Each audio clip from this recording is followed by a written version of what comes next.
কপালে তিলক এঁকে স্কুলে আসায় নিষেধাজ্ঞা, এলাকায় চাঞ্চল্য।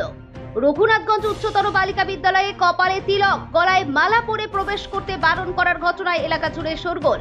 জানা গেছে, গরমের ছুটির আগে অষ্টম শ্রেণীর ছাত্রী অনু মণ্ডলকে রঘুনাথগঞ্জ উচ্চতর বালিকা বিদ্যালয়ে ভাস্বতী নামে এক শিক্ষিকা কপালে তিলক এঁকে স্কুলে আসতে বারণ করেছিলেন। ছাত্রীর অভিযোগ, গরমের ছুটির পর আজ কপালে তিলক, গলায় মালা পরে অনু মণ্ডল বিদ্যালয়ে আসতেই ওই শিক্ষিকা তাকে বলেন এসব পরে স্কুলে না আসতে। ওই ছাত্রী কপালে তিলক এঁকে বিদ্যালয়ে না আসার কারণ সম্পর্কে প্রশ্ন করলে শিক্ষিকা তাকে বলেন খুব চোখে লাগছে। এই ঘটনার কথা জানাজানি হতে এলাকায় শোরগোল পড়ে যায়। এই ঘটনায় তীব্র প্রতিবাদ জানিয়ে খোল কর্তার বাজিয়ে নাম সংকীর্তনের মাধ্যমে স্কুল গেটের সামনে বিক্ষোভ দেখাতে শুরু করে ইসকনের ভক্তবৃন্দরা। খবর পেয়ে ঘটনাস্থলে পৌঁছায় রঘুনাথগঞ্জ থানার পুলিশ।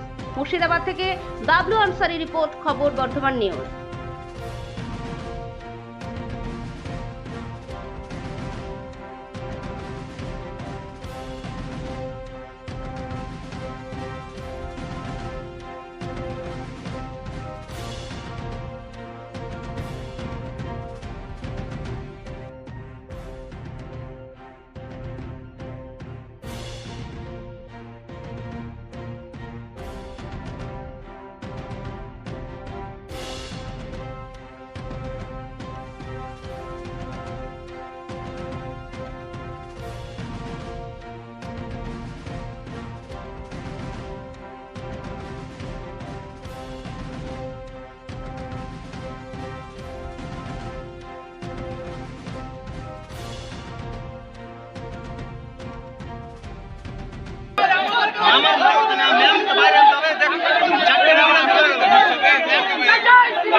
আগে বুঝতে দিন ব্যাপারটা, তো আমি জানি না।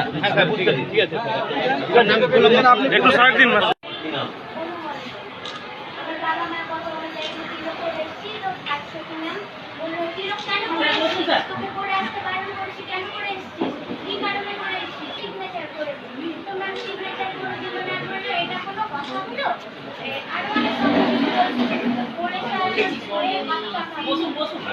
তুমি কাউকে বলেছিলে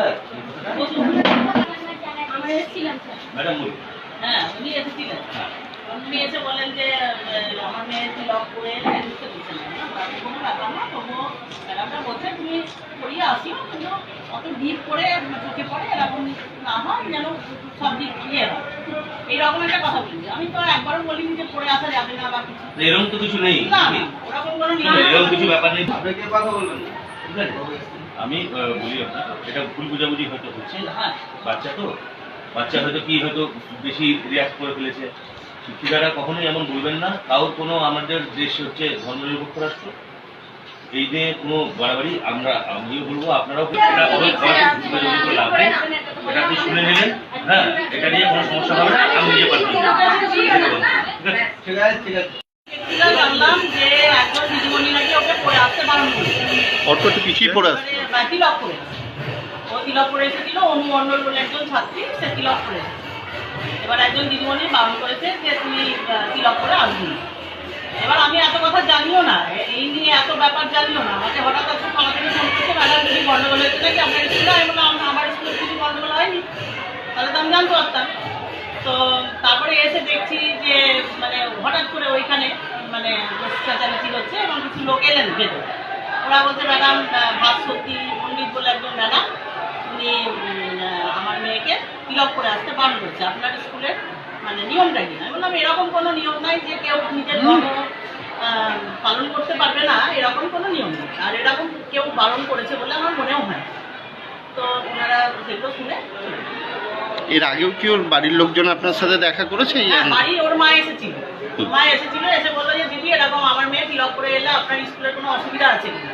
আমি বললাম না, ওরকম কোনো নিয়ম নেই যে পড়ে আসবে না বা পড়তে পারবে না বা স্কুলে আসতে পারবে না, এরকম কোনো নিয়ম নেই। সে নিজের যা মানে যা ধর্ম সে সেভাবে আসতে পারবে। মিড ডে মিল খাওয়া নিয়ে নাকি মিড ডে মিল নিয়ে বাধ্য করা না, মিড ডে মিল হচ্ছে একটা সরকারি প্রজেক্ট এবং আমাদেরকে সরকার থেকে এটা বলা হয় যে যেন কোয়ালিটি উচ্চমানের খাবার এগুলো তৈরি করা হয় এবং মেয়েদেরকে যেন খাওয়ানো হয়। আমরা মেয়েদেরকে সেটা খেতেই বলি যে তোরা অনেক মেয়ে বাড়িতে খাবার পায় না, তারা এসে অজ্ঞান হয়ে যায়, তারপরে অভুক্ত থাকে, অনেক সময় খাবার জুটে না, ওই জন্য বলি তোরা খুব ভালো খাবার আমাদের হয়, সেই খাবারগুলো তোরা খাবে। বাধ্য মানে এই অর্থে যে যাতে ওরা সরকারি যে প্রজেক্টটা নেওয়া হয়েছে সেই প্রজেক্টের আওতায় এসে যেন মানে ঠিকভাবে তাদের মানসিক বিকাশ হয়, শারীরিক বিকাশ হয়, সেটা আমরা অবশ্যই সেটা দেখবো। সরকারি প্রজেক্টগুলো যাতে সফল হয়। অভিনন্দন, head mistress, Raghunathganj girls high school. High স্কুলে তিলক করে আসতে বারণ করছে। গরমের ছুটির আগেও বলা হয়েছিল যে তিলক করে আসা যাবে না। গরমের ছুটির পরে স্কুল খুলেছে, আমি স্কুলে এসেছি তো ভাস্বতী নামে এক ম্যাম আমাকে বলেছিল কেন তিলক করে স্কুলে এসেছিস, তোকে বারণ করেছি তাও কেন এসেছিস। আমার বাবা মা বলেছিল তিলক করে আসতে, তাই আমি এসেছি। ম্যামকে বললাম যে কোন কারণে তিলক করে স্কুলে আসবো না আর তিলক করে স্কুলে আসা যাবে না। ম্যামকে বলেছি এটা লিখিত করে সিগনেচার করে দিন, তো তখন ম্যাম সিগনেচার করে দিল না আর বললো এটা কোনো কথা, অনেক রকম কথা বললো আর ভয় আমার হাত পা কাঁপতে লেগেছে। আর এখানে কি নিরামিষ খাবারের ব্যাপারটা তোমাদের জন্য আলাদা করে খাবারের ব্যবস্থা? না না, এখানে প্রত্যেককে মিড ডে মিল খেতে বলা হয়েছে, কিন্তু আমি নিরামিষ হয় না তাই আমি খাই না। কি জোর করা হচ্ছে মিড ডে মিল খাওয়ার জন্য? তোমাকে বলেছিল যে মিড ডে মিল খেতেই হবে এটা হ্যাঁ, বলেছিল? ম্যাম সবাইকে বলেছিল যে মিড ডে মিল খেতেই হবে। তোমাকে কি বলেছিল মিড ডে মিল খেতেই হবে? মানে সবার মাঝে তো আমিও ছিলাম, আমাকেও তার মাঝে বলেছে। তখন আমি কিছু বলিনি, পরে যদি এর ব্যাপারে কিছু বলে তাহলে আমি বলতাম যে আমার ব্যাপারটা আমি খাবো না। তিলক করে আসতে বারণ করছে কেন? কারণ তাদের জিজ্ঞাসা করেছিলাম ম্যাম কেন করে আসবো না, বলছে চোখে খুব ধরছে, এর মাঝে করে আসিস না। তিলক করে যাচ্ছি তো তাদের চোখে খুব ধরছে নাকি। আপনার নাম? আমার নাম অনু মণ্ডল। গরমের ছুটির আগে অনু নামে একটা মেয়ে পড়াশোনা করে এখানে, তো তাকে বলেছে যে তিলকমালা পরে যেন না আসে, তো বলেছে না আসে। তারপর তো স্কুল ছুটি হয়ে গেল, স্কুল ছুটির পরে আবার স্কুল খুলেছে, তবে তিলকমালা পরে এসছে। তো বলছে তোকে এত বারবার বলেছি তিলকমালা পরে আসবে না, তবু আবার কেন পরে এসছিস? তো শোনে নে, তো আমাকে ফোন করেছিল, করে বললাম ঠিক আছে গার্জেন যাক গিয়ে কথা বলো হেড ম্যাডামের সঙ্গে। যখন কথা বলে তখন বলছে হ্যাঁ তিলক পরে আসবে কিন্তু দেখা যেন না যায়, এরকম কথা বলেছে। এখন উনি অস্বীকার করছেন যে না আমি এরকম ধরনের কথা বলি না, আমি বলছি তিলক পরে আসবে সেটাই বলেছি। আমি বললাম তো তখন স্যার বললো যে না অসুবিধা নেই, আর কোনো অসুবিধা নেই। তখন বললো না সে তিলকমালা পরে আসবে, আমরা কেউ কিছু বলবো না।